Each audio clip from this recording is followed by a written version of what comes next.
Ladies and gentlemen, what's going on? This is your host, Sunny, from the podcast It's Always Sunny in the Six. It's another day, another week. We are about 20 days into January. Hope you guys have had a phenomenal start to 2021. I know things are still looking rocky out there in the world, but you know what? We got to keep moving forward. We got another podcast episode for you guys today. I'm joined by my pal, Dhanung Bulsara. He also goes by the name D. You guys may recognize him if you go on my Instagram page. He is the digital host over at BlogTO. BlogTO, for the people outside of Toronto, is a Toronto-based media agency. He also has his own videography company. He also has a side hustle of throwing motivational quotes. I'm kidding, but he has dropped a lot of gems on this podcast. You know what? Why don't we just get right into it? Let's do it. All along with me, and we're waiting for the sunlight,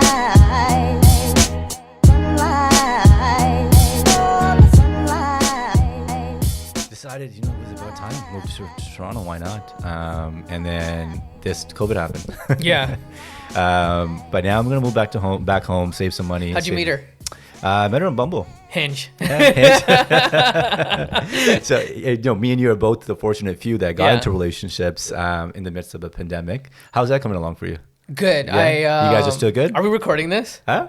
Are we recording this right now? It's been, yeah. Oh. It's recording. I just don't know if I want to put all my dirty laundry out there.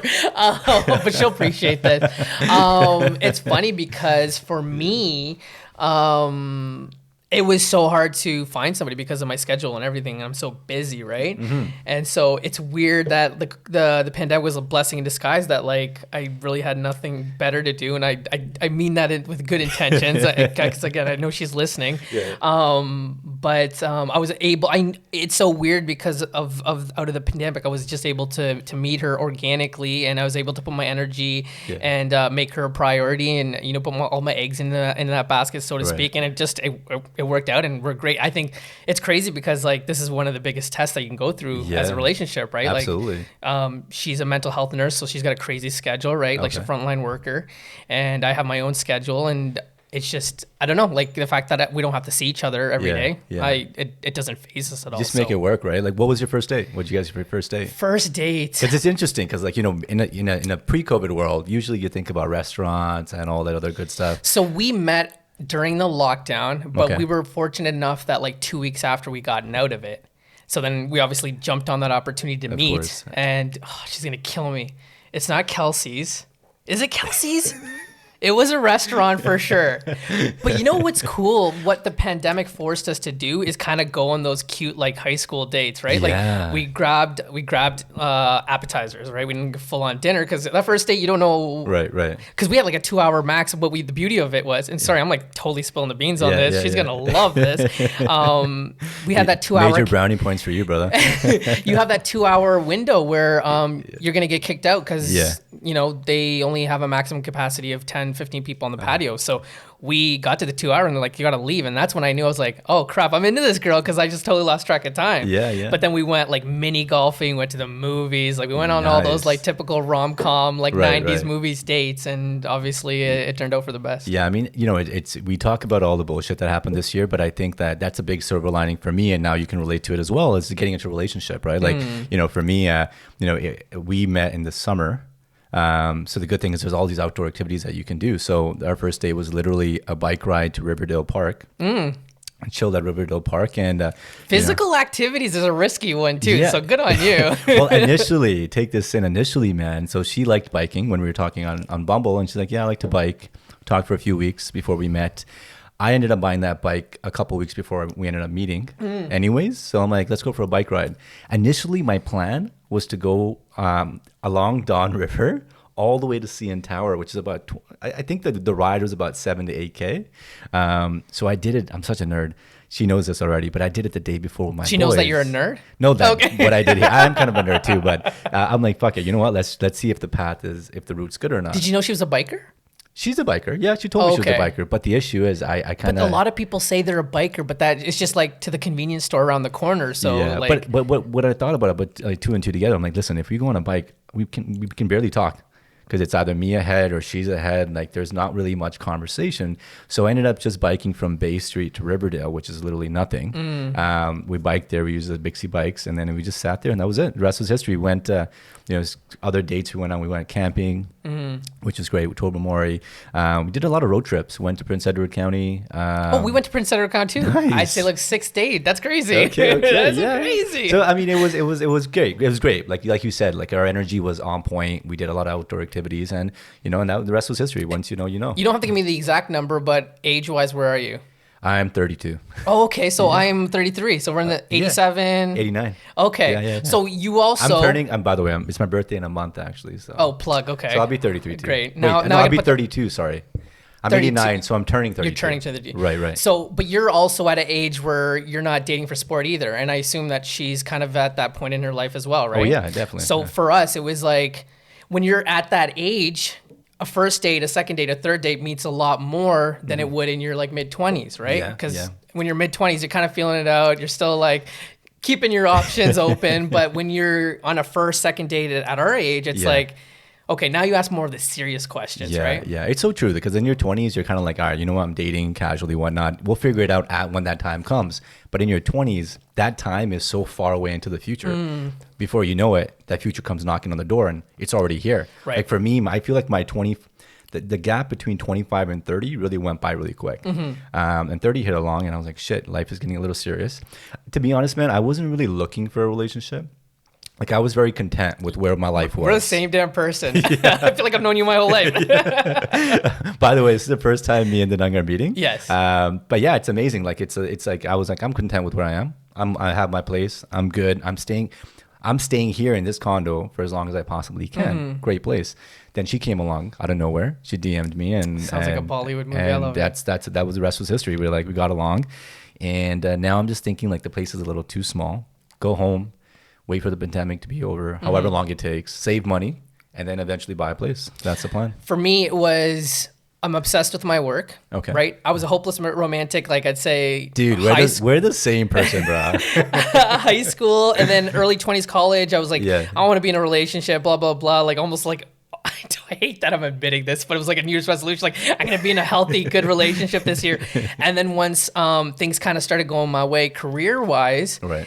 I was like, I'm so driven. I'm so motivated. I know a relationship's just going to sidetrack me. Like I've seen some of my friends kind of not meet their full potential. Mind you, a lot of them are happy and God bless them, right? But for me, it was like, if I got a phone call to LA or New York, like I wouldn't think twice. I'd take the phone call and go and pursue my dreams. Right. So I was almost scared of the idea of attachment. I was a commitment phobe, all those sort of things, all those, stereotypes that you want to throw at a guy's 20, right? And so, and that's what I mean. Like when I was able to this year, and I'm sure this is a conversation we'll get into, but like 2020 was a real self-reflection, work on me, right. Do more things that I want to do. And that was the beauty of the whole thing. It just again, cliche, but when best things happen when you least expect it. It's so and that's true. what it was. It's like one of those things where like when you're looking for a remote control. Yeah. Right. Horrible metaphor. But when you're looking for things in the house, you can't find them. Right. I think when you exert that energy towards yourself, the universe rewards you in one way or the other. And for me, like a career-wise, like I had I moved up career-wise as well with my company, which was great. And that's the thing. Like you keep focusing on yourself, and you'll meet the right relationship. And when you do, you guys are going to get in sync and walk step by step. And that's really what it comes down to, right? So the big question I got to ask you, we're going to make this about you. How much pressure are your parents giving you being of South Asian? All the fucking time, man. Yeah, exactly. I think they're a little bit more comfortable now that I found someone because, I met her parents, she met my parents. But like, I know there was a sense of anxiety and I always got the pressure. That was one of the main reasons I moved out, man. A couple of years ago, because I was like, Sonny, you got fed up with it. I got fed up with it. I hate coming home and hearing the same question over and over again. And then I wanted to just be in the city. I worked in the city, and now I'm getting a little pressure, not going to lie. But we're going to go at our own pace. At the end of the day, I'm like, Mom, you wanted me to find someone. I did, but we're going to go according to our schedule, take things the way they are. And before you know it, who knows, right? What's for you? It's funny because anyone that's listening to this podcast, my friends, my family, whatever, I put a lot of my life out on the social media, on the platforms, all right. But I'm a big I keep a lot to myself. There's a lot of like, kittens. Like you'll never find pictures of my family. I like to keep that to myself. Okay. And my relationship's been like in a shell. So the fact that I've met you for the first time and you got this on air is like an exclusive. So I don't know what's in this Perrier water, but it's like truth serum right now. You know what's crazy, Ben? It's so funny you're mentioning that because I kept my relationship also in a shell for the last couple months, 6 months and whatnot. It was not until like 2020, New Year's, I'm like 2020 was great, and I ended up posting a picture of me and my partner. But I think it's one of those things where as you get older, you want to just keep that to yourself. Yep. That's your own business. You don't want like evil eye or whatever the case is. It's your business, right? And I respect that. I get that. It's just a huge thing. Like there's already so much out there about me. Like everyone thinks that they figured me out just based on my videos and things I've been like my personality, whatever. So there's just some things in life that I just want to cherish and keep it to myself. Yeah. And course. I mean, she's the type that wants me to show about her, and like I get it, but I just love that she's big just shout my out to your secret. girlfriend. Oh yeah, she's the best. She's the best. Yeah, you're getting me points now. Awesome. Well, so let me ask you something. I guess taking a step back a little bit. Before you met her, what was really important to you when it came to finding your partner or relation? What's the most important thing to you? Number one is always going to be family. Okay. And it's funny because I'm sure a lot of people are listening to this and be like, that's bullshit, because like you never talk about your family, or like we're not your typical like Cubby Cushy Cubby Gum family. Like we're not the Rohans. No, I don't even remember what their last name was, right? That was one of my favorite, actually probably the only Bollywood movie I remember growing up. Oh, it's but like it was top 5. It was like, it Absolutely. was legendary. But like we're not your typical Indian family. We don't always eat dinner together in the house and stuff like that. But if it wasn't for my father, like I'm not in the position that I'm in. Same with my mom. Obviously, both made a lot of sacrifices for me to be here. So they're first and foremost. Even though they've been pushing me to get married since I was like 25, I haven't been able to fulfill that for them. But they're first and foremost. And then my friends are just a huge, motivation for me, right? They drive me, they push me. Your good friends will tell you when you're a piece of shit, right? Absolutely. Right? You need that in your life. You can't just have cheerleaders in your life all the time. Yeah. And then the third is just it's been my career. Like I've just been pushing myself. My biggest fear in life is not meeting what's the word I'm looking for? Is not fulfilling, everything that I'm capable of, right? I want to be the best version of me, and I want to get all of that out, right? So I think that's always been a big thing for me. And then health is always a big one too, right? Absolutely. Like I think you need to maintain a healthy lifestyle, if, especially in a world like social media and putting yourself out there can be a lot of times where you're down on yourself, or I get comments, and I want to say bullied, but like I hear it all the time, right? With my BlogTO videos, like my voice is too high, my energy is too much. Like it's not realistic, blah, blah, blah. But if you can't deal with how happy I am, I'm sorry. Like that's a person. That sounds like a you problem if you can't deal with 100%. Yeah. I think I always tell people, like, if you have problems with how happy I am, then you need to reevaluate your life a little bit, right? Because that's who I am. So that's always important too, right? It's just maintaining that sense of your energy, right? And keeping it, to like being authentic to yourself, but also like not killing yourself. Yeah, authenticity is huge, right? Like I think that everything you mentioned, spot on. That's important to me as well. You gotta, for me, I think it was important to be at the same mindset. Like I'm a doer. Like I like to stay busy. I like to start doing things, and I think it was important for me to meet someone with the same level of ambition. And so that was really important. And then that way you respect each other's hustle. Right. You know what I mean? Because sometimes if you're a go getter and then someone else is kind of like at home all the time, sometimes you may not be able to respect each other's boundaries when needed, when it comes to your career, when it comes to your hustle. And that was that, man. So. And that's what's attracted to me. Right? She's a frontline worker. She just started her own business. She's doing pageants. So I knew there was a self-confidence to her that not anyone could just jump up on stage and put themselves out to the world in front of a stage like that. So that was really attractive to me. That's dope. Yeah. So it was just like, if you can find somebody on that same level drive, like possibilities are endless. She's smiling ear to ear right now.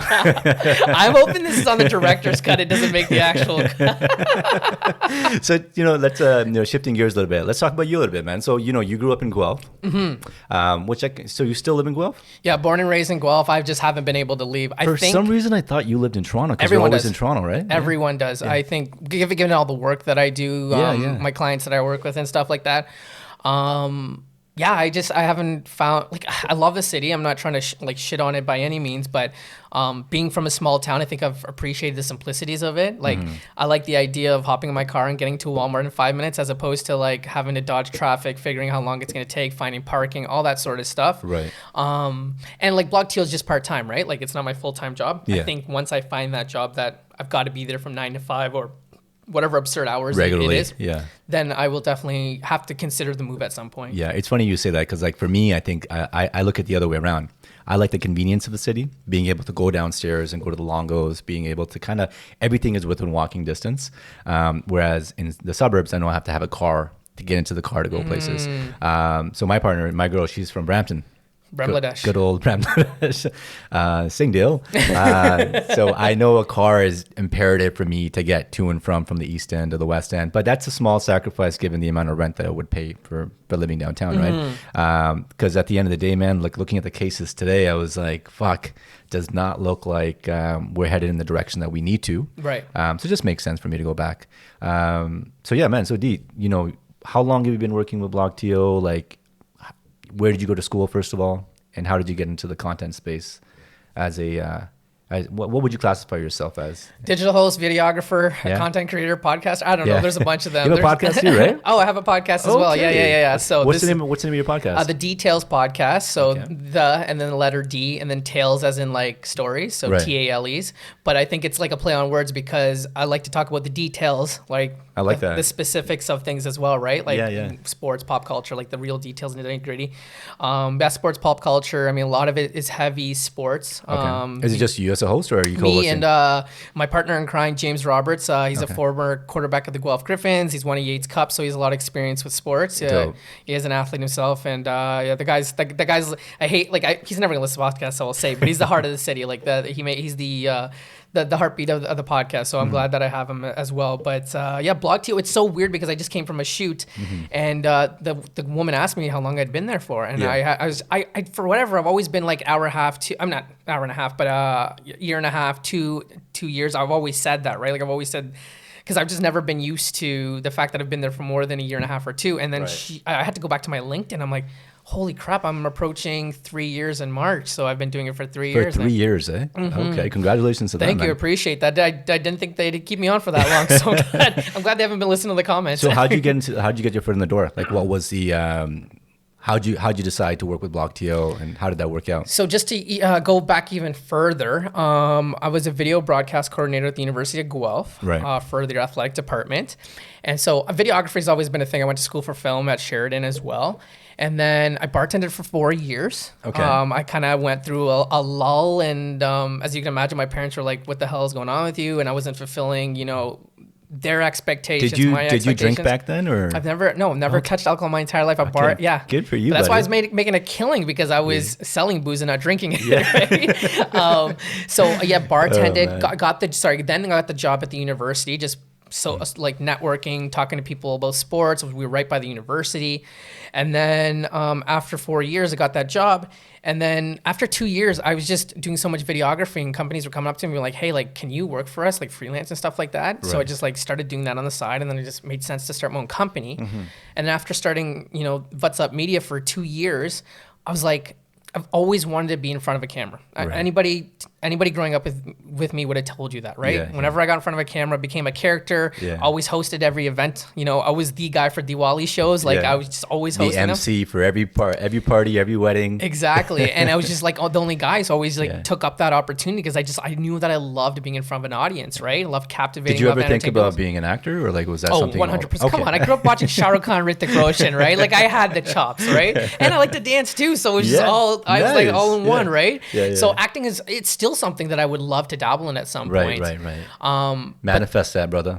Oh, I can 100%. see that. I can see you, I man. appreciate Yeah, that. yeah, Is it, what is absolutely. it? Is it the talking with the hands? The Is it- hands, the body gesture, the enthusiasm, everything, man. I can see. I can appreciate see it. that. I can see it. Yeah. One day I'll be in a commercial. One day. Just remember little guys like us when you make it. Right? Shut up. This is what's going to blow me up.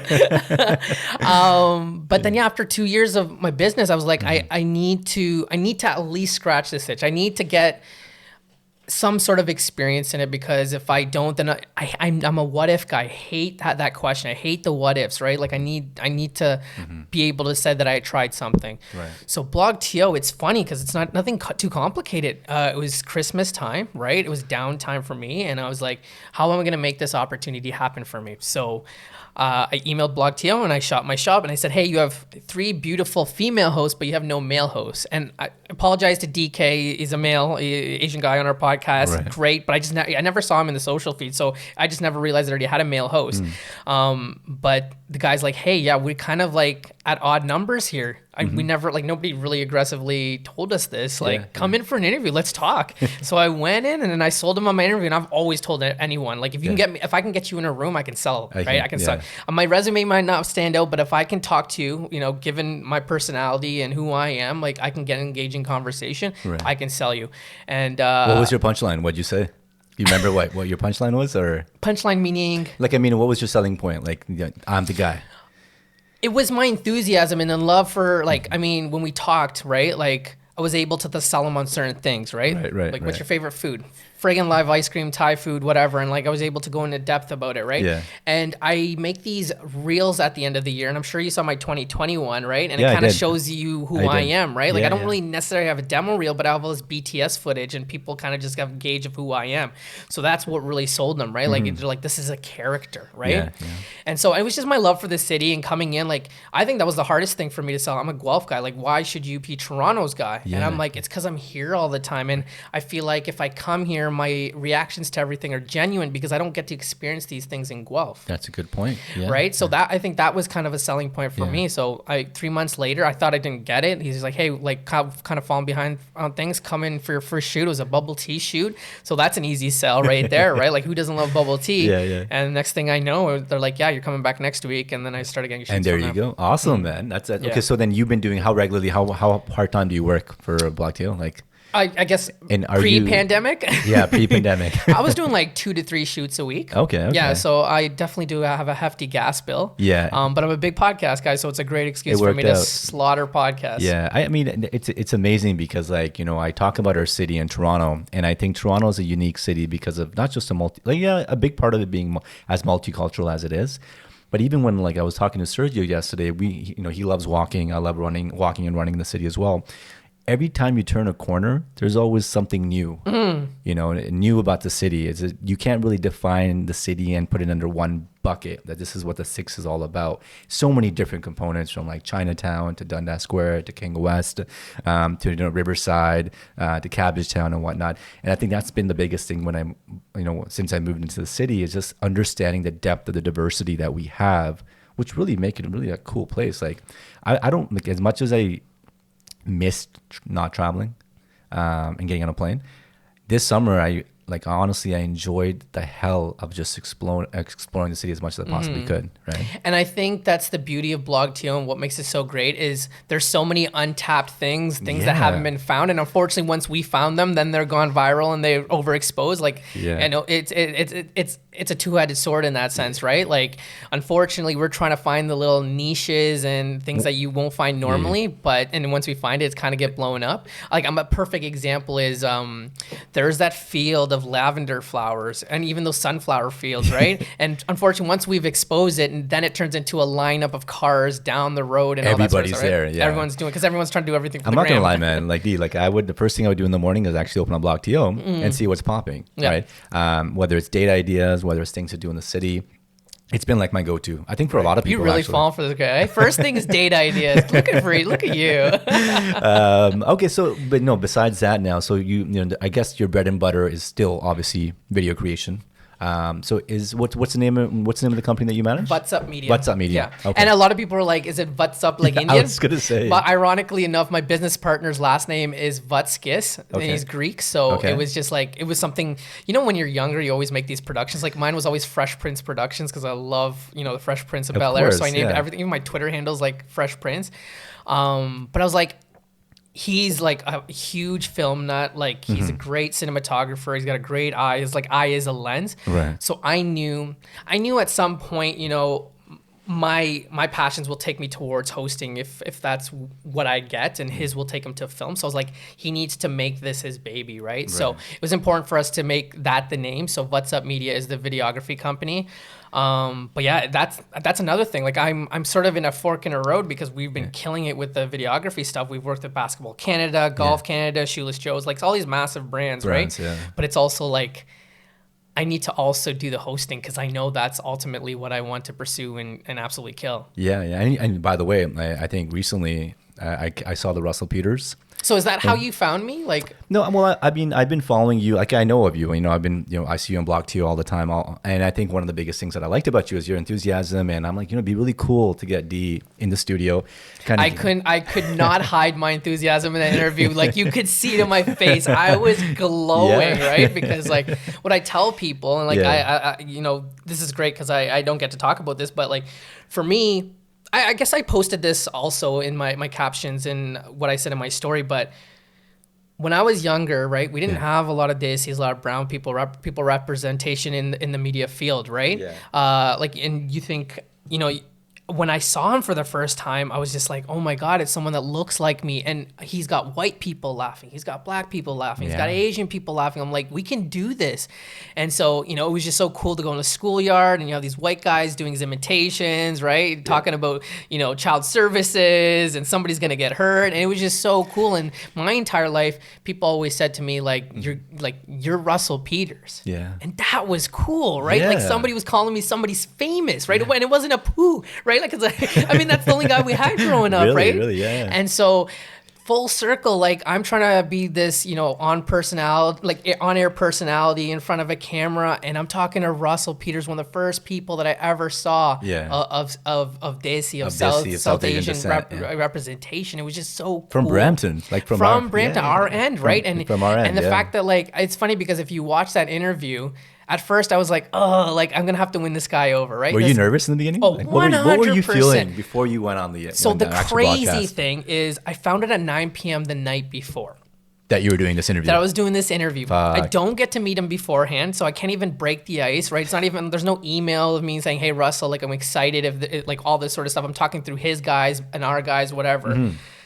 So you find this at 9 p.m. It's pretty daunting. So I'm up till 3 a.m. I'm watching all these interviews, right, of him, right? Because I also want to be unique. I don't want to be the same interview that he had like 2 months ago, 2 weeks ago, the same day. So I'm doing my research till 3 a.m., wake up the next morning, and then I had a full slate the next day, right? Like I had my own podcast to record. I had another thing for BlogTO to do early in the day. I had to turn around graphic images for the site. I had to do the story for BlogTO, say, hey, like we have this interview going on in 6 hours. Like make sure you stay tuned. So I almost didn't have time to think about it in the same sense. So I think it was a blessing and a curse, the fact that I think if I had a whole week to think about it, I would have destroyed my entire week because that's all it would have been consuming in my head.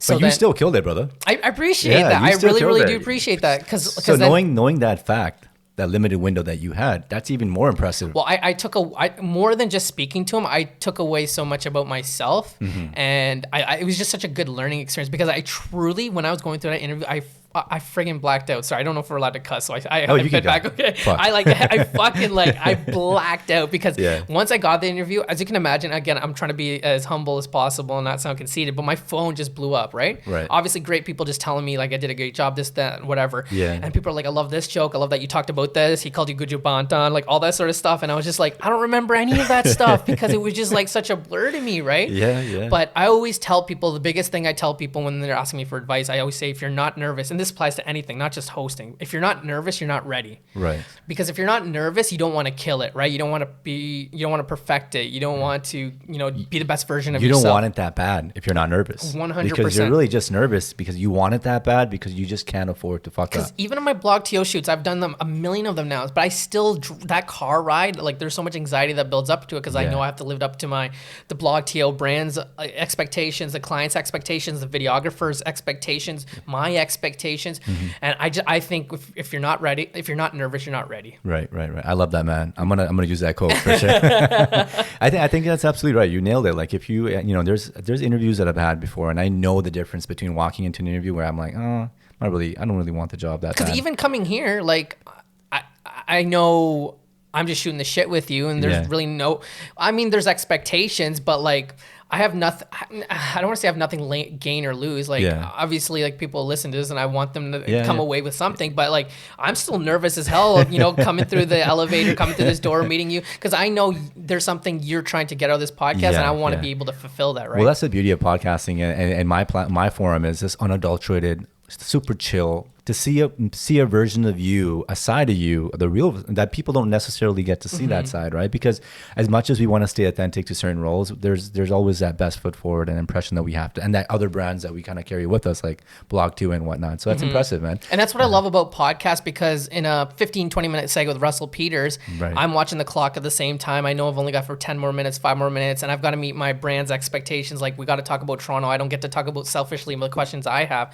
Podcasts are amazing because there is no time constraint, right? And who knows what direction your podcast, like hell, if you told me we're going to start with relationships on this podcast, I would have dead ass tell you, no way, I'm leaving. Joking. If you're listening. That's the thing, man. I love podcasting for that very reason versus like radio, because like there's the only person that controls this conversation right now is me and you, and we can take it in any direction.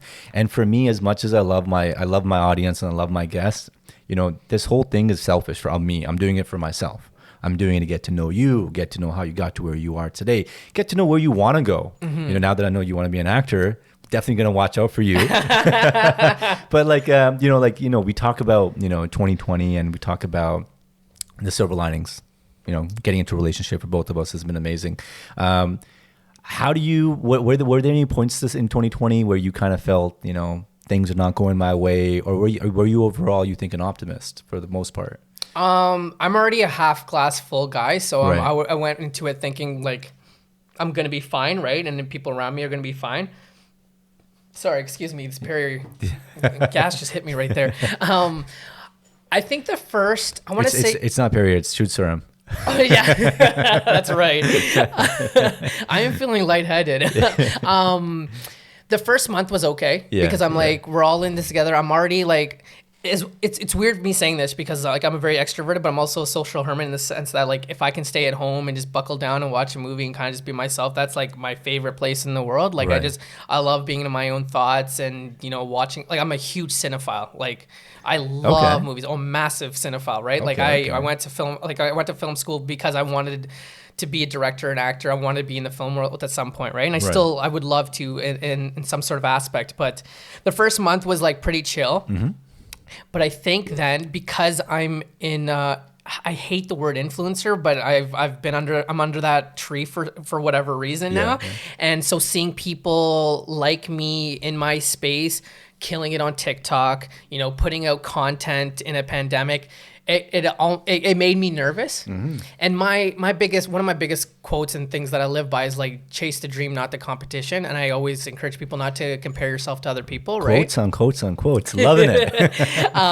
So I try not to fall into that trap, but I also didn't want to fall behind in the game, right? Mm-hmm. I still wanted to be relevant. I wanted people to know that like I still want to be able to entertain you, put Absolutely. out content, all that sort of stuff.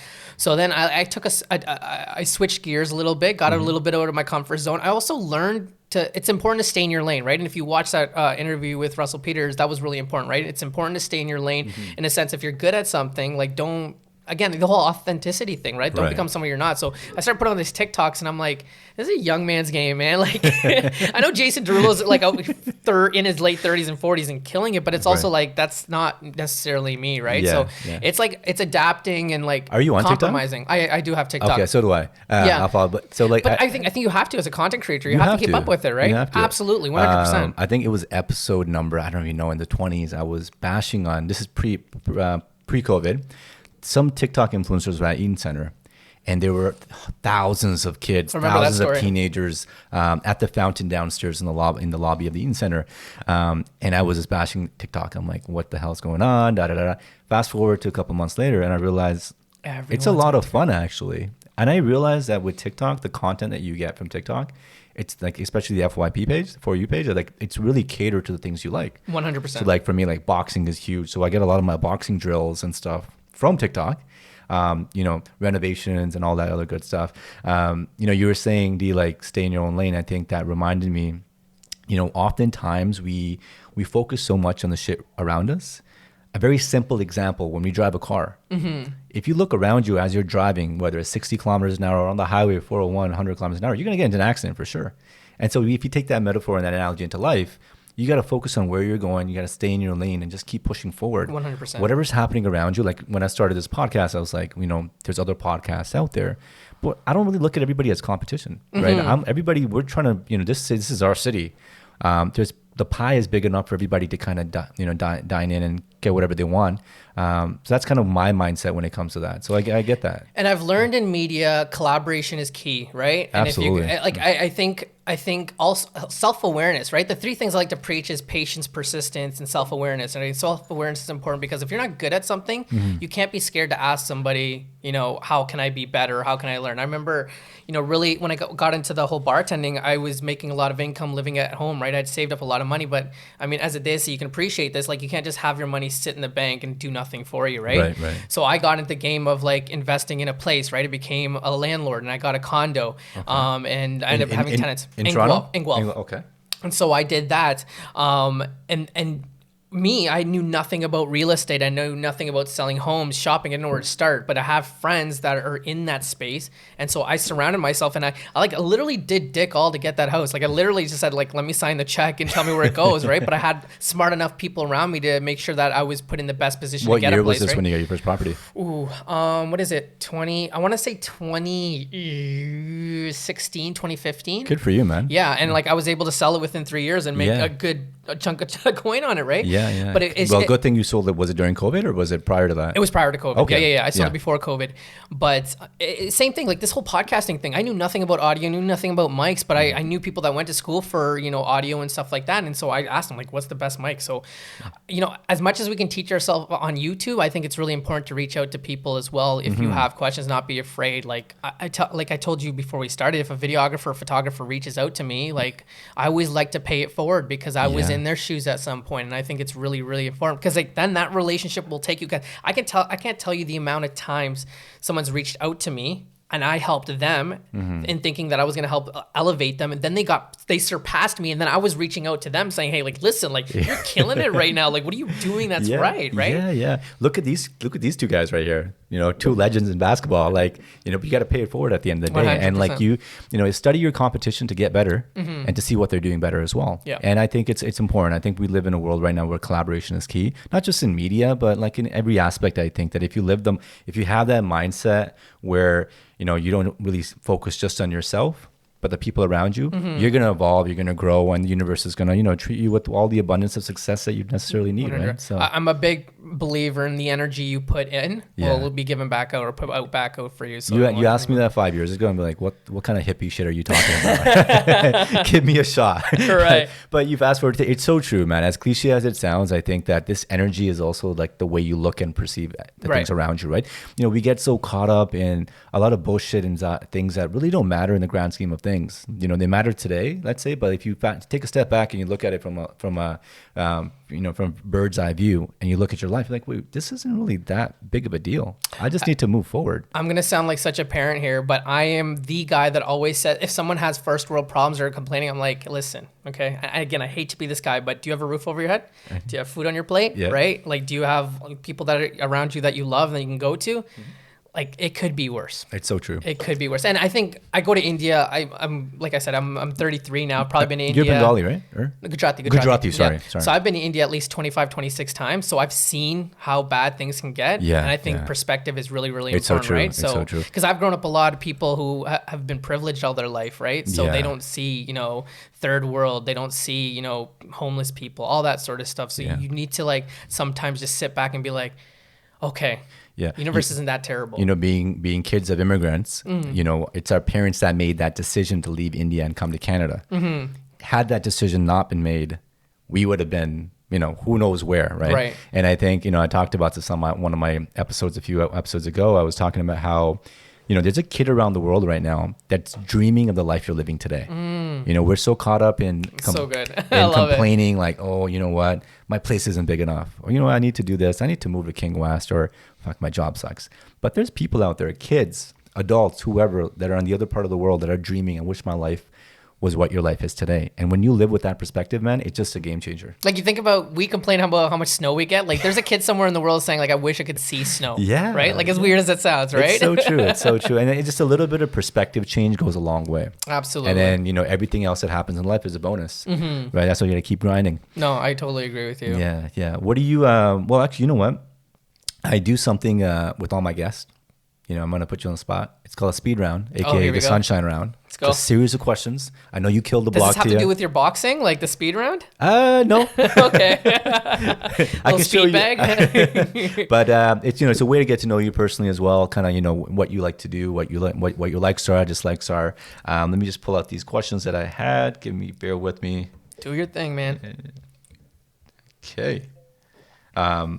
You just got hydrated before these questions. The truth serum. Drink more of that. All right. What's the best thing that happened to you last year? Oh,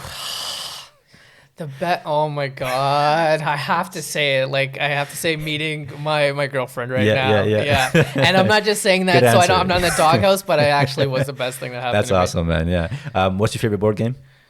Oh, wow. My favorite board game. I'm trying to think of the last time I played a board game. And I can now it all makes sense. You have all these boxes around me. No, Operation doesn't count as a board game, right? It is. Isn't it a board game? Well, you're not really moving pieces. True, you're not really. Yeah. Let's go. It's so cliche and generic, but it's got to be Monopoly. Just because, you can turn friends into enemies real quick in that game. And It's I like so that. true. So true. You remember? Do you remember Guess Who? Yes. Oh, is that a board game? Because I love that one too. So I mean, it's not really a board game, but one of the dates that I went on was Snakes and Lattes over on Bloor Street, and the one thing I realized playing it now is the proportion of men versus females. There's 4 women on the actual cards versus there's 26 people in total versus 21 guys. Oh shit. So I noticed the imbalance. So guess who's gonna get canceled is what you're telling me basically. Wow, that is there enough color people? Like how many color people in that game? That's a good question. But that was the first thing I noticed. I'm like, wait, I asked my girl, I'm like, is she a girl? She's like, yes. And it's just like boom, boom, boom, boom, boom, all the pieces fell. I'm like, fuck, why did this not occur to me when I was a kid? Okay, if you could by the way, I lied so much during that game. I was one of those pieces of shit. I'm so competitive. You know, it'd be a cool idea to personalize Guess Who with people in your network or friends or family. Yo, there's the $1 billion idea right there, bro. We got to talk patent after. It, right? Patent it. Who's your biggest role model in life?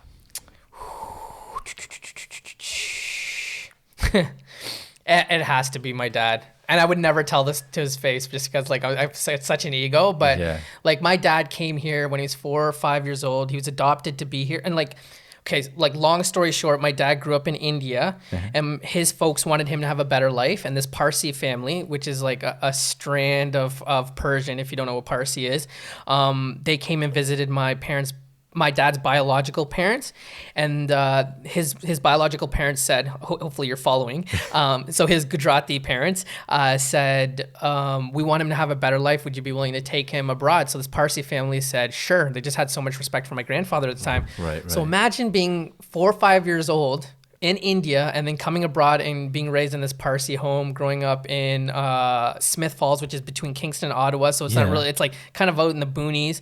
And my dad like obviously was raised here, like rarely saw his parents, went to the University of Guelph, got an arranged marriage. So he made a lot of sacrifices for me to be here. Yeah. And so I just know if it wasn't for my dad, I love that, man. In perspective, like think about this, like the time that he grew up in, his childhood, his teenage years, his adulthood, is very different from the period of time that we grew up in. Yeah. So. And it's funny because my girlfriend will constantly remind me because I'm telling her what my dad's doing around the house, but she's like, your hard work and your ethic. Like I never think of it this way. She's like, it comes from him. Like you don't even realize. And I'm like, yeah, that's kind of true. Yeah. As much as I don't want to give him credit, it's kind of true. I'm on the same boat as you, man. Like I gotta give credit to my dad, but like it's like ego thing too a little bit. Because it's funny. Like Russell. It's 100%. Like I can only count on my hand, on one hand, how many times he's told me he's proud of me. Yeah. And it's not because he doesn't love me or he's not proud of me. It's just like that was his stern. Like I'm not gonna pat your back after everything you've done. I think being a brown kid, that's a big one because I don't think my dad's ever said that. Period. But I know he is deep down inside. Well, and that's the thing, right? We know it. We're saps and we want to hear it. It's like, yo, my buddy Brian's dad just dropped us home, and he just said, "Hey, Brian, I'm proud of you." I'm like, fuck. A teardrop. Teardrop. Would you rather have the ability to speak to animals or speak any language in the world? Ooh, this is a tough one. Oh God! Wow, this is really the hot seat, isn't it?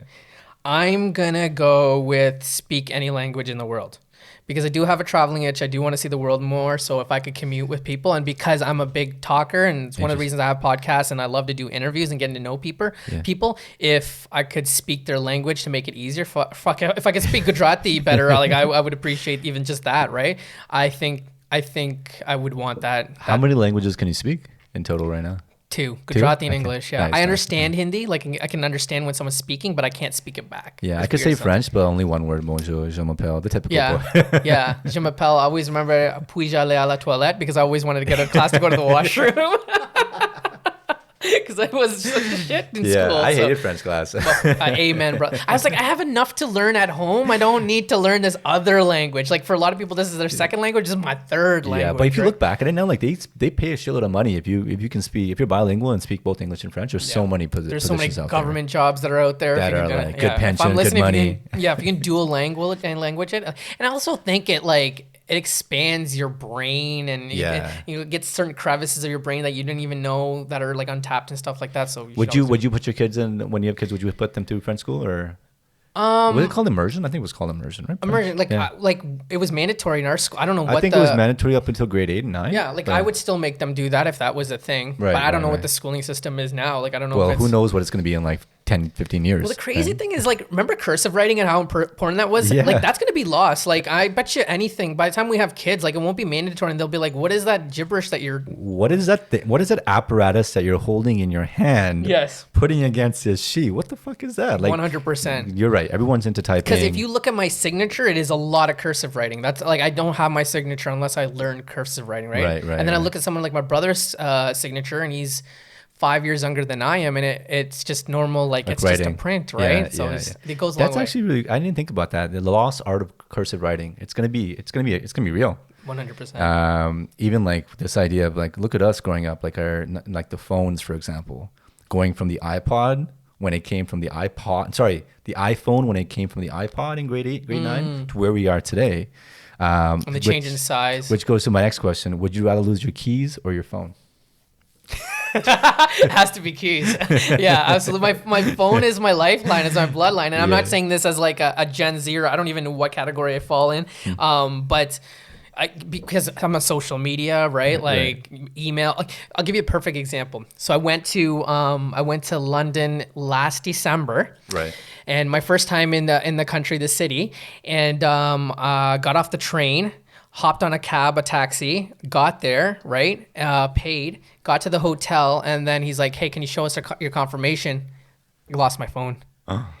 And you don't realize in that moment how important your phone is. Like, it has nothing to do with, being on Instagram or, doing any of those stupid things that you would normally do on your phone. But it's like your credit card information is on there, all your emails and how important that is, contacts, all this sort of stuff. Your and like social media, your my pictures. whole life flashed before my life. Like even like passport information, not passport information, but your travel information, all that sort of stuff.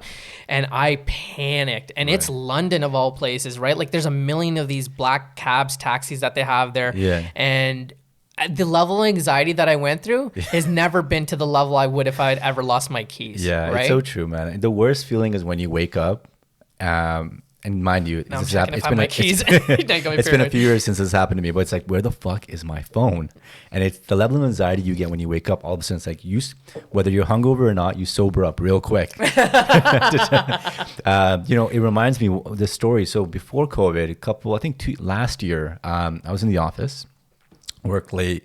It was like almost 5. It was about 5 o'clock, and I get a text message on my phone from Rogers saying that your account has been canceled and your number has been ported to Bell. So I'm like, what the fuck? Like I'm looking I look at my cell phone number. It's my personal cell. I'm like, what the hell are you talking about? Now I'm calling from my landline work cell to my cell. My account was canceled. So I'm like, what the fuck just happened? So I call Rogers. As I'm calling Rogers, I'm on my computer, and again, I get an email from Gmail saying that your password's been changed. I'm like, what the fuck is going on? Am I getting hacked in real life? Because as soon as the password got changed, I would try to access my email. I couldn't, but I had my question. So right away, I changed it back. And this person, whoever he was, what happened was... Or she, exactly. 2021. Guy or girl. Yeah, I got to be politically correct. But yeah, and then all of a sudden, I got an email from PayPal saying your PayPal your password's been changed. I'm like, I haven't used PayPal since university. Did this happen within a span of like 2 hours, an hour? Like, this happened within a span of 10 minutes. That's as I'm on the phone fucked. with Rogers. And this person is live hacking me. So I'm changing the password. Right. They're changing it back. So I changed the question, and that's the end of it. And I'm on the phone with Rogers, and they're saying, yeah, we got a request from Bell that your number was ported. I'm like, what do you mean? I didn't port my number. I'm paying like $60 a month. Great deal for 10 gigs, 13 gigs. They're like, so apparently what happened was did a little research. I had to cancel that number. I'm like, fuck it. But there's a scam going around last Christmas, not this Christmas, but the Christmas before. I remember it was holidays, where to port a number to Bell, all you really need, or another service provider, according to Canadian laws, all you really need is some sort of bill with your name and address on it. It's a very simple process, and you do it over the phone. And that makes sense because like that's one of the first questions they'll always ask you if you need to do something like that, right? Proof of identification of this is where you live. Yeah. So once my number was ported, once the scammer, whoever he or she were, they ported my number to a new cell phone device. Now they have access to my cell phone. Nowadays, you have two-step authentication, where if you don't know the question, you can get the password sent to your phone. You get what I mean? Yeah, you have the I'm backup. following. Everywhere it's like a backup phone number for, let's say, Gmail, PayPal, whatever. Because you have access to my phone number, 647, whatever the number was at that time, they now have access to all my accounts. And so what they do now is, so I got lucky because I reported it right away because I was at my desk. But if I was on the subway at Yonge and Bloor heading to Scarborough to my parents, I would have lost that 1 hour window and I would have gotten like hacked for sure. So I Googled, I reached out to CBC, I reached out to Rogers. I was trying to get this story out there because a lot of people got scammed. It was a porting scam. And this one lady in Ajax, apparently someone did this to her while she was on vacation. She had no idea. God. Dude, they maxed out her credit line. And so that happened. So as much as technology is advancing, there's like loopholes, there's gaps and whatnot, right? So The worst is my mother, like, she came here when she was like 18, no, older than that, maybe like 22, 21, right? Through the arranged marriage. So her language, her English is still very, very broken, right? Even all time past, right? Because she's never really need to speak English much. But there's all those phone calls, right? Those scam calls that come around, and the person on the phone's like, I need your social security number, right? And my mom, being as innocent as she is, like, she like full blown gave her social insurance number, right? Or social security number, whatever it is.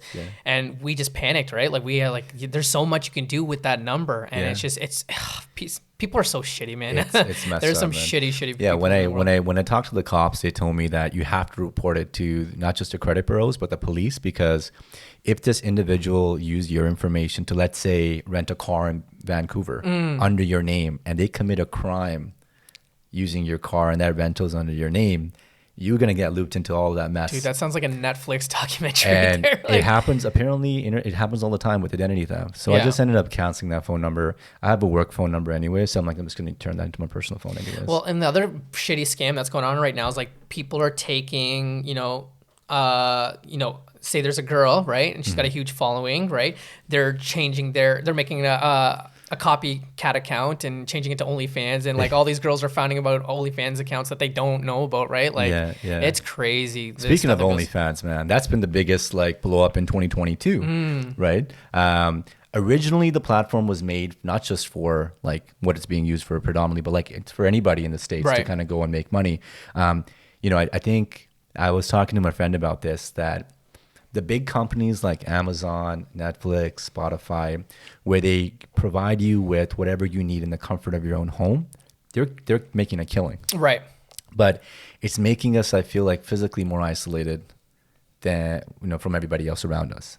I had this conversation with somebody yesterday. They're like, he's in the live events industry, right? Like music, live Concerts music, and whatnot. Yeah. And he's like, his concern is like all these artists are killing it on Twitch and stuff like that. And I'm like, that's great, but we're gonna get to a point where people are going to miss concerts again, right? It's the same thing with movie theaters. Like, I bet you in a short amount of time, we're gonna see a lot of these movie theaters shut down. But then everybody likes change, right? Everybody likes nostalgia. People like, I miss sitting in a theater with other people, eating popcorn, all that sort of stuff. And it's just a cyclical, like, it's gonna happen, right? Like, and it's the same thing, right? Like, everyone, like, music is way better live than it is on Twitch. Like, if you love music, then you're slapping music in the face by listening to it on Twitch, it's right? So true. So I don't, like, I get it. Like, I understand that you have to pivot and, you have to make money whatever way you can, and given the times and the circumstances that we're in. But, like, you can't give up on, like, concerts and live events. Like, I unfortunately rely a lot on live events in terms of my videography, and I've really understood that in the last couple of years. But that's the itch. Like, it's all, if I could put my eggs in that sort of basket, I know it's hard because we don't know when it's going to come back. But it's going to be, I mean, the rebound and the rebound's going to be huge. I think there's so many other, like, gaps, to be honest, in between now and that moment, because as vaccinations are rolling out, there's this element of, okay, well, what if I refuse to take a vaccine? So let's say, the idea of a concert. I think it was Live Nation, or no, I think it might have been Live Nation, or what's the other company? Ticketmaster. Oh, yes. So that's sad that we didn't know, like, because Live Nation's not the thing, but Ticketmaster is the OG. Is the OG. They require now some sort of negative result for you to attend concerts at that time. But now I think they're not around anymore. But, like, I'm a big concert head. As much Best as concert you've ever been to? Kanye West, St. Pablo tour. I went on that one too. Yeah. With the stage the elevated stage. Yeah. Were you on the ground floor? Or were you I was on the outside. Oh man, it sucked to be you, bro. You probably. I don't know if I agree with that, because you're tilting your head the whole time. No, that's gonna be annoying after a while. I mean, it depends, right? Because the crazy. Because that's the old man in me. Because, like, I think, like, remember, when you're sitting in the first 3 rows of a movie theater, like, that feeling sucks. I'm gonna show you pictures and videos from the concert. But, like, the crazy thing was because the stage, not only was it going around the whole arena, it was going up and down. Yeah. Right. So he came, and even, like, tilting. He was tilting. He came as low as, like, the stage was literally eye level. I could touch him. And the great thing about that was because he literally gave, like, Kanye really gave everybody a first row experience, front row experience with everybody that was in the arena. Right. And it felt like a club. Everyone was dancing. Everyone was jamming out. That was the part I was jealous, because I was looking and you guys are like in a mosh pit. You guys are like moving around. Like, that was the part where I was like, I'm secluded to my seat and I can't move much around that. But you guys were just like bopping. That was my favorite concert, hands down. What was yours? Ooh, I gotta say, so I've seen Bruno. Usher's my man crush, so, like, I'll never forget an Usher concert, and I've seen him like 5-6 times. Right. But I think Bruno Mars has been my favorite, because that is a guy you will never sit down. You're constantly moving. You're bopping. I tell people. Where'd you see him? I've seen him at Scotia. I've seen him at the Molson Amphitheater when it was that. Right. I saw him at what's that that resort that's like a beach? Echo Beach. I've seen him at his, like, when he was just coming out, and then obviously when he got the bigs. But, like, he's the one that, I mean, I can name so many. I've seen JT and Jay-Z together, Beyonce and Jay-Z together run the world tour. Right. I used to be a massive concert head. I made sure I went to a concert once every month. Were you at the Watch the Throne concert? Is that what you're referring to? No. Okay. No, it was run the with Kanye and Jay-Z, didn't they? I didn't go to that one. Okay, I went to JT Jay-Z. Oh, JT Jay-Z. Okay. Yeah, I went to Kanye. I went to the same one you did, but then I also went to his that Jesus one where Jesus came out. Okay. I don't think I've been to that one. What the hell was that one called? I can't remember what that tour was called, but yeah, Kanye when Jesus came out, and then he had all those, like, I don't know. Is this Kanye Jay-Z or JT Jay-Z? No, the Kanye on his own. Oh, okay. Yeah, just type in Kanye Jesus concert, and I'm sure I'm gonna feel so stupid when you say it. Was this Jesus is King? No, that was recent though. But not Jesus is King. I can't remember, but that one was sick because it was like going to an art show. It was the most, like, artistic. Jesus. Oh my God, so stupid. I told you as soon as you said it, I was gonna feel like an idiot. Oh shit! How do I not remember this? This is 2013. Yeah, he brought Jesus on stage. Yes, and that was the big thing, right? So Kanye, like, at the end of the day, I will always love Kanye and respect Kanye for his creative side and his creative thought process is just. It's out of this world. You have a soft spot for him, right? But like, the guy clearly needs some help. He does need some help. He won't get help, right? Yeah. So it's that Kardashian curse. It really is, it really, man. like, if you look at Odin, right? Chris sorry, Humphries, Chris like all those Humphries, guys, right? Reggie everybody's Bush kind of extent. downhill with everybody, right? So Yeah. but I think there's a divorce pending or something like that along those He's lines. cheating, but right? who Like it's all knows? that sort of stuff, right? Yeah, I yeah. mean, it's the Kris Jenner stew that she's always just brewing controversy. Like she just knows how to Yeah. work the machine. What's been, over the years that you've been working, not just with BlogTO, but just being in the entertainment industry, what's your biggest celebrity interaction? It's Russell. Hands down. Russell, like before that, like I did a Prime Video with Matt Basili, who is a celebrity chef for Fidel Gastro. So that was like a really big one. And that was with Prime Video. So Amazon Prime Video. So like that was like one of a big, like, oh my God, like I could do live interviews. But besides, like I've run into celebrities like LeBron James I ran into, and like I'm a huge basketball guy. So like that was just like, what He's the probably, fuck? how fucking tall is he in person? Oh, he's huge, but I'm not very big either. So everyone's big to me, right? But He's like, probably like twice a year. yeah. So when he came to TIFF one year, so that was like a really, really big one. Like I've had some random like celebrity sports, whatever, but my first like big interview celebrity like actual have a conversation was Russell Peters. And I'll never forget that. Yeah. When you make it, I'm going to remember this conversation. Like, I sat with D one time. We had a podcast. You know what sucks? I was supposed to cover TIFF for BlogTO this year. This year, right? And of course. Did you cover it last year or? No, it was Deepa. Oh, okay. Deepa, yeah. Yeah. Deepa Prashad also. Deepa Prashad, the OG, the GOAT, the lovable Deepa Prashad. Is she still a part of BlogTO? She's a Kiss 92 now. Okay, Kiss 92. She's gone into bigger, better things. I love her to death. Like she's someone like, man, like I'm her biggest fan. Like I'm her biggest, like I will never say a bad thing about her, except for her face. I make fun of her a lot. But when I did my first shoot, she was the first person to reach out. And this goes back to the whole, like, it's important supporting to each other. support each other. Like she was my biggest cheerleader from day one. She said, welcome. Like if you ever want to sit down and talk. And like this is a person that had established themselves as the face of BlogTO. And like she's obviously like gone to do like City TV and all that sort of stuff now. Breakfast Television, not City TV. But she, like, I in huge debt to her. And like she ever needed me, I would drop anything to help her out. Yeah, I mean, it's great. I feel like the stepping stones are there. Like look at Brandon Gomez, starting his own show on YouTube now. Another person I met, great human being, exactly who you'd expect him to be. Yeah, exactly. And like I think 2020 was a big year for him, and I think that's what it is. Just keep grinding, keep being authentic, and the universe will reward you with whatever's out there, whatever's meant for you, right? What are you looking forward to the most going into 2021? Well, we're in 2021, but this year. I mean, it sounds so dumb, but I just want things to be back to normal, at least like some sense of normalcy, right? Yeah. I want to be in front of a captivated audience again. I want to be in front of eyes. I want to do all the BlogTO things, right? I want to promote. I want to help small businesses with BlogTO. Like that's one of my favorite parts of the job is, these small businesses that don't normally get exposure. Like even today, just going to Robin Place, she worked so hard to get this thing going and she did it out of pocket. And she's like, you don't understand what this video is going to do for me. Yeah. And for me, it's just like, I'm going through my routine of doing a video. I don't understand how my impressions can elevate this video and help her out. So it's just like little things like that. But for me, I miss weddings, going to weddings, like brown weddings. We love brown weddings. Yeah. Like I don't think that's going to return to the normal that it used to be. No, not like we're not going to get the like 1,000 people, 400 wedding, but like, and I don't miss. I saved a lot of money for all the weddings I did not attend this year. That's definitely true. Definitely true. Now that you got a girlfriend, you got to think about these things.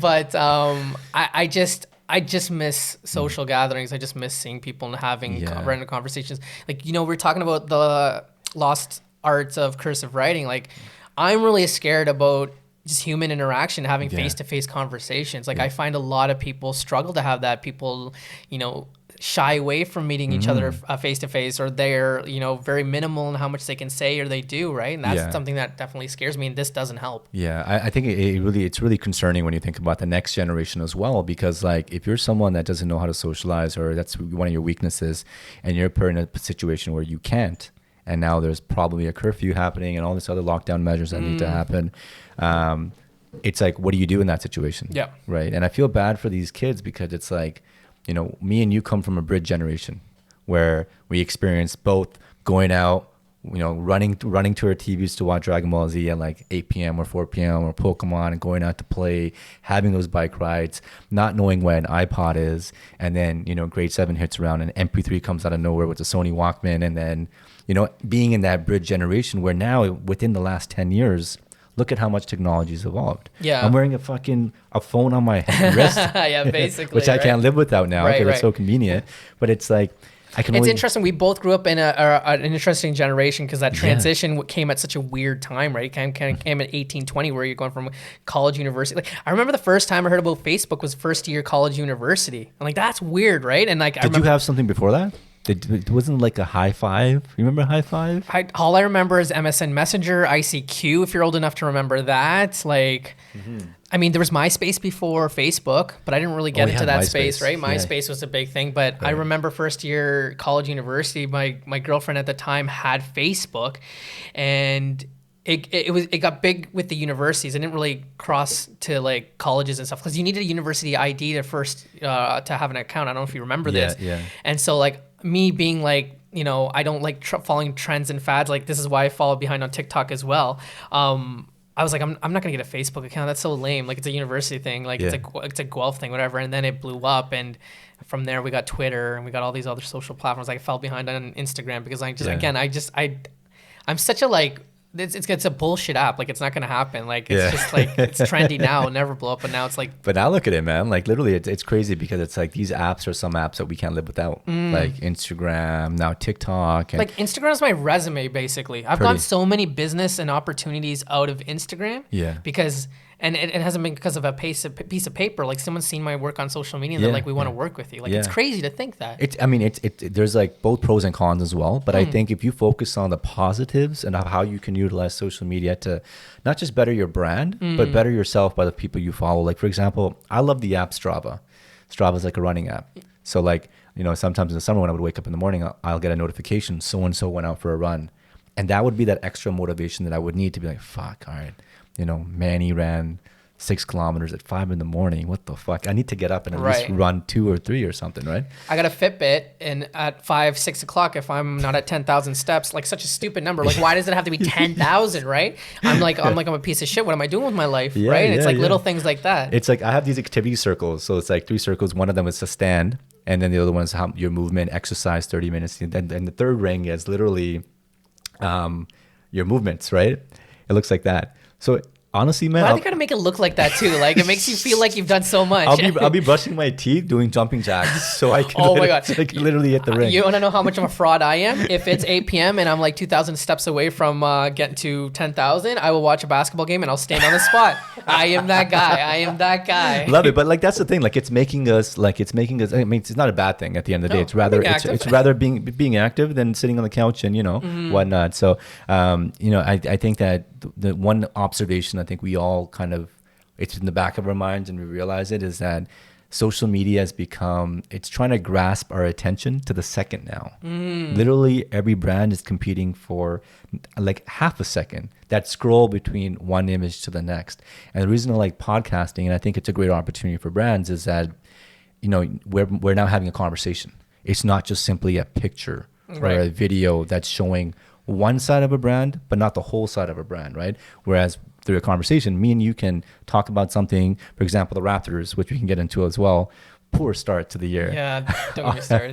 That could probably be a completely separate podcast. I was going to say, how much more time do you have? I hope you guys do an episode on that we can tune into. Well, I mean, it's coming. But yeah, man, I think podcasting is a great avenue for brands to kind of, I think it might be the new wave. I think podcasts are growing. Look at Joe Rogan, that big paycheck that he got with Spotify.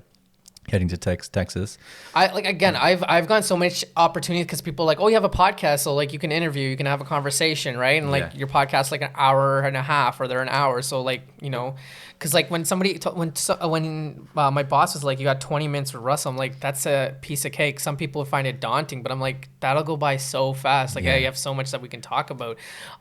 Even look at this app that's come out, Clubhouse, right? Yeah, they're saying that's the new frontier. And so what is Clubhouse for the people that don't know in Canada? Because it's big in the US. But yeah. So it's basically I don't want to say it's a live podcast because there's so many different people can chime in, right? You can mute people, you can whatever, but it's invitation based. So it's really, really exclusive right now, right? Like you can only get in based on invitation. But I think the beauty of it is it's like Snapchat in the sense that it's a conversation that happens and it doesn't stay there, so it's gone. So say Kevin Hart jumps in and he's talking to, I don't know, Bow Wow or Drake or something. Like, you can sit down on it, you can listen to this conversation that you wouldn't expect. 1 p.m. you see Drake and Kevin Hart are talking, and you just sit there and you listen to them, and then they can bring people in if they just want to ask random conversations. And then once it's done, it's like, I was just part of something really special because nobody else is going to be able to listen to that conversation, right? Versus like a live where like Tory Lanez goes on quarantine radio and you have like 50,000, 60,000 people. 100%. So like it's really, and there's that exclusivity to it right now where it's like invitation based. But they're saying like this is the next wave. Like audio is so big, right? So I'm in it because I don't want to fall behind. And our boss at BlogTO was like, hey, like I think you guys should dabble in this. Okay. Because I think eventually he'd get to like to a space where like, let's talk Toronto. What do you want to see us covered? Like it's a free way for us to find out like what are they called? Focus groups. Like you almost turned it into focus groups. You like really could actually, right? yeah. So that's really, really cool about it, right? I think, on that note, like I'm looking at Clubhouse app right now, like, I think it's going to be big in Canada this year, 2021. It's it goes back to that exclusivity of getting celebrities on board and partnering up with brands. Before it used to be going to an actual club or in a venue. Now you're getting invited to an online app, which is kind of scary too, because it's like you still lack that social element. That's the thing that scares me because I think their learning is TikTok's almost become like vlogs. I don't know if you've noticed that, but there's a lot of people like, here's what my day looked like, or like, this is something that happened. I got this Amazon package and it was a total mess, right? It's like for the people that don't like putting themselves out there, to see their face or whatever, like Clubhouse is a great app to just go and find like-minded individuals. And I think, to be successful, it's really important to be around like-minded individuals because then you run to people that have the same problems as you, right? All these things that you're like, I find this to be first world problems, but there's other people that are going through, and I think that's really, really also kind of important as well. Yeah, because that's the thing, like relatability, right? Because like honestly, like if there's, you can learn from other people's problems, but also other people's successes. Like Gary Vee, for example, I follow him, and he's like one of the podcast gurus and OGs. You kind of learn from them. And that's what podcasting really is. Like I'm sure there's listeners out there that are tuning into our conversation, and they will probably take away like so many different gems in terms of what we talked about. They'll be like, damn it, I didn't meet somebody in 2020. I really missed my opportunity. But on that note, man, like I think going forward, I want to ask you one question is, we both are very similar. We're both extroverts. We look at the glass half full, not half empty. For the people out there that are struggling, especially this year, what's your best advice to stay positive? That is such a loaded question because there's the problem with that question is because so many different people are facing different kind of problems at a time like this, right? So Whether true. it's financial with their job, right? I mean, divorce rates were like out the roof during the pandemic because people really learned about their partners because they were stuck under a roof for 6-7 months, right? So I guess from a mental health perspective, how to keep your sanity in check. I think it's the social aspect, right? As easy as that answer is, like I just think that you need to be able to have those conversations. As dorky as like group Zoom calls is, like I have a friend group of 5 people, and we had a weekly game show on Thursday nights. We did it for just us, and then it turned into a thing where we're so entertaining, like we should be posting these, and so we started posting these on Thursday. But what game did you guys play? What was the game show? It was always like somebody came to the table and surprised us. So one week could be Jeopardy, then it was Who Wants to Be a Millionaire. I'll have to send you one. Like it's a good laugh if you're into that sort of thing. But yeah, you definitely gotta send it to me. So is it like an online internet site that has all these games? We just did it on Zoom, and then I, with my wizardry with videography, I edited it and made it like really, really cool, right? Dope. So, but I think it's the social aspect, right? Like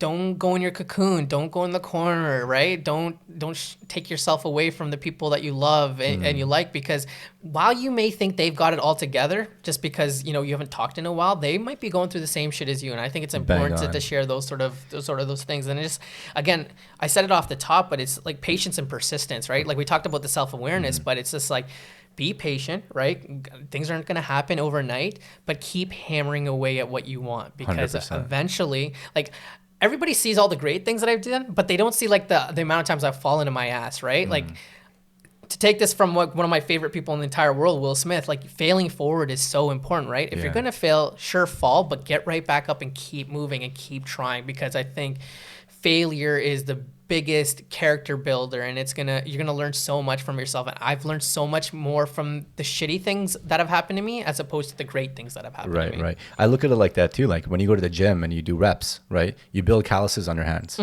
right? And just like that, every time you fail, you build calluses, so you get stronger. You get that much Have all closer these to analogies, I succeeding, love right? and that's really what it comes down to, right? You got to build those calluses, even with your brain. For example, we work out. We talk about going to the gym and physically working out, but a big part of mental health and emotional health is, asking questions. Socializing is a big tool. Reading, talking to people, listening to podcasts, seeing what you can do to keep occupied and stay busy.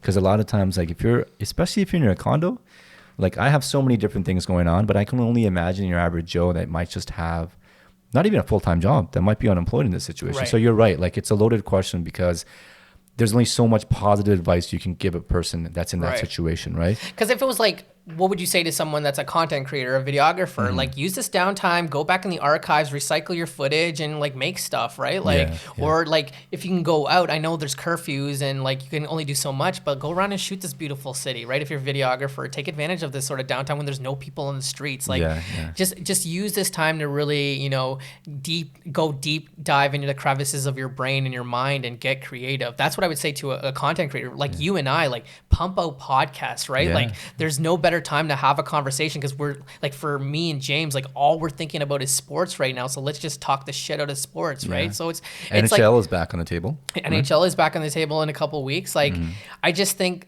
there's so much you can like do, right? Even if it's like investing, like if you've never thought about stocks or Bitcoin, like learn about it. Like if you have the flexibility to kind of invest in things, I just think if there's something that you've always been curious about and you have the downtime, don't sit on your ass all day and watch Netflix, right? Yeah. And I'm guilty of it too. Yeah. But there's days where I'm just like, okay, I'm gonna create all these. I'm gonna recycle all my travel footage and create a reel or a TikTok. Like like the other day, like I had this funny bowling moment. I went through my phone and I was just like, this would be funny. Put it up and people laughing and I'm just like, great. Like there's stuff you can do, man. Right? Yeah. So I think first of all, bowling. I don't know if that's ever gonna come back. The amount of times you stick those fingers. That's one of those. It's one of those activities that you really start to think about, and you're like, "Holy crap, this is a dirty thing that I'm doing." Right? You would never have thought about that before, but now it's like, damn. The worst is like you're eating. Usually, I have a plate of nachos when I'm bowling too, so it's even more disgusting now, right? Yeah, man. And like I'm like a hugger, high fiver. Like even when I came in here, like that's just a natural habit. Like is high fives gonna go away for a while? I mean, it's gonna be the lost art of handshakes too, right? Don't say that. I mean, I take pride in those fancy ass handshakes, right? Like dap up. Especially with those extensive hand. That's the one thing that me and my girl started doing is we built our own handshake. Oh. And every time we go to a different adventure, my girlfriend's gonna hear something like, "Yo, where's ours?" It's literally turned into a super long handshake. I'm like, yeah, that's what I'm all about. It's like each time you see each other, you just gotta elevate it, take it to another level.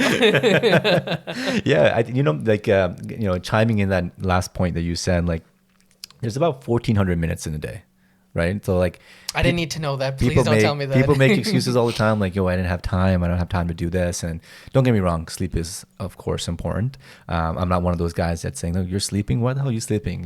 Work. You're not The Rock. But like, if you really, I think this is the year where you have an opportunity. We talked about technology. Everything's online right now. There's Udemy, there's Khan Academy. If there's things that you wanted to learn about, take the opportunity now to learn. For me, like, even if you're someone that's trying to get into videography, it's never too late. No. Like yesterday, Sergio, one thing he said yesterday, I'm like, man, I'm 32, I'm getting old. And he looked at me and he's like, dude, you're not getting old. Your life is just getting started. And he shared with me, I'm going to drop 32 that 32 is the new 22. It really is. And I mean, I'm forever going to be 25. Oh, same, bro. Like, I will never age. Like, and the big reasons I love Disney. So I'm a Pixar guy. Like, I'm watching Up, Ratatouille, all that stuff. What's your favorite movie, by the way? That was one of the questions I had that I didn't ask. Of all time? Of all time. So this is difficult because it's like, what's the greatest movie I think was ever made? Or what's the one that I always, like, you can put it on any time and I'll watch it? Ever made. Ever made in your perspective, in terms of like a masterpiece? That is so, oh my god, fuck you for asking that question, because I thought you were gonna go the other way. You can even mention the other one too, but what's your masterpiece? My masterpiece is probably No Country for Old Men. Okay, yeah. That with Javier Bardem. Right, like that movie I love so much because it is Like there's nothing unpredictable about it. There's no soundtrack for that movie, which is crazy to me. If you watch that movie, there's no soundtrack, and normally you need a soundtrack for like the suspenseful moments and stuff like that. Yeah. So like, Is that on Netflix? I don't know if it's on Netflix, but that's the first one that jumps to me. I mean, like I could say movies like The Godfather and stuff like that. Like those are very cliche, but No Country for Old Men is like one that a classic. it's just Shawshank Redemption, I think. so good. So good. I think for me, it's a tie between Shawshank Redemption, The Usual Suspects, Yep. Reservoir Dogs. Reservoir Dogs, yeah. I'm a huge Quentin Tarantino fan. I love anything that he puts out. But my favorite like all time movie, I could watch it at any time of the day. Like it's just like my favorite go to is The Lion King. Lion King, yeah. And that was the first Disney movie I ever watched. Oh really? You're lucky. Kindergarten. It was kindergarten. The teacher rolled out the TV on the stand. Yes. Kids, lights turn off. Kids, we got a movie today. That's a teacher for life. For sure, man. Shout out to Miss Dougal. Oh, that is badass that you remember. Shout out to Miss Dougal. Yeah. It was Lion King. And remember there was another one that came out that year it was like the Rugrats. I think. Yes, the Rugrats. It was like was it dinosaurs? I can't remember. My first movie theater experience while you looked that up was Space Jam. Space Jam. Yes, Space Jam was my first movie. That was my first VHS VHS purchase. It came with a coin. What's a VHS? Okay, I'm totally kidding. There might be somebody that doesn't know what a VHS is. But I'll never forget. It was a birthday party, and that Space Jam is like one of my like top 10 of all time in terms of just movies I could rewatch. Yeah, I think movies are, I mean, it's unfortunate what Hollywood's going through right now, because I think now like my Cineplex, any blockbuster movies that are coming to theater now are accessible online. You can watch them. Warner Brothers hasn't made it favorable for. Oh, by the way, it was called Little Rascals. Oh, Little Rascals. Oh, I thought you were talking about Rugrats. Oh, Little Rascals is a classic. Friggin' alfalfa with his head. Yeah. No, I remember. 1994 was a big year, man. Shit. Natural Born Killers, The Mask. The Mask. Pulp Fiction. The Mask is where he fucking blew up. Richie Rich. 1994. Richie Rich with Macaulay Culkin, right? Yeah. Shawshank Redemption came out in 1994. Oh, that was The Usual Suspects came out in 94. Raptors came in 95. Didn't you say your two favorite movies are from that year then? Shawshank and Usual Suspects, 94. God damn. Yeah, I wonder how old I was. 5 years old. That's crazy. Yeah, man. 94. You need to get that on a t-shirt. Like 94 was the year. But yeah, man. So, again, it's been awesome to have you here. Do you want to ask you, what are your last parting words for our listeners out there? Anything else to share? It's funny because you shared a lot of gems already, but any parting words? It's funny because I thought about this because I knew that on a podcast like this, you would probably ask me a question like this. And the one thing I wanted to say was one of the main reasons I came on this podcast is because you're Desi, right? Yeah. And I am all for supporting each other, and I think it's really, really important. The one thing that I think is lacking in our world, and I think that we need to do a better job in the South Asian community, is to support one another. And what I mean by that is, it kind of goes back to the story about our parents never telling us they're proud of us, right? I think our entire life we've grown up where we don't need the stamp of approval. So we apply that same theory to our friends and our family where we don't need to comment, we don't need to like something, we don't need to engage with the content because it's already known from afar that we don't need to do. But I find that even like basic white girls, they'll jump on all of each other's posts. They'll share it. They're engaging with it. The black community is incredible for supporting one each other. Like even the Asian community is really good. But I find the Asian community doesn't support and cheerlead for each other enough. And I don't think they realize as content creators, right, as small businesses, all that sort of stuff, social media is so big. Like sharing someone's restaurant, sharing something that someone has done, it goes such a long way in terms of their personal growth and getting further. So the one thing, if there's any South Asians listening to this community, I mean, this applies to anyone, right? If you have a friend that's doing it big and you're not showing them love, like it's free to share their stuff. It is free to like their stuff. It is free to comment. And those metrics go so far. Yeah. And I'm not I'm not doing this because I'm trying to get people to be hype beasts or whatever, but it's just, I don't think they understand how far that engagement goes. And I think as a South Asian community, we need to do a better job. Right. Like even this whole farmers thing, right? Like people think it's just social media, won't do anything, but by sharing some content about the farmers, it'll go such a long way because you might have white friends, you might have Asian friends, you might have black friends that don't understand it, right? Yeah. They don't understand what the problem is. Like it is one of the biggest protests in the history of the entire world because you're talking about millions of people, right? Absolutely. Thousands of people. So for me, I think that's a problem because some of my greatest supporters are not the people that I grew up with, the people that I love, right? My own community.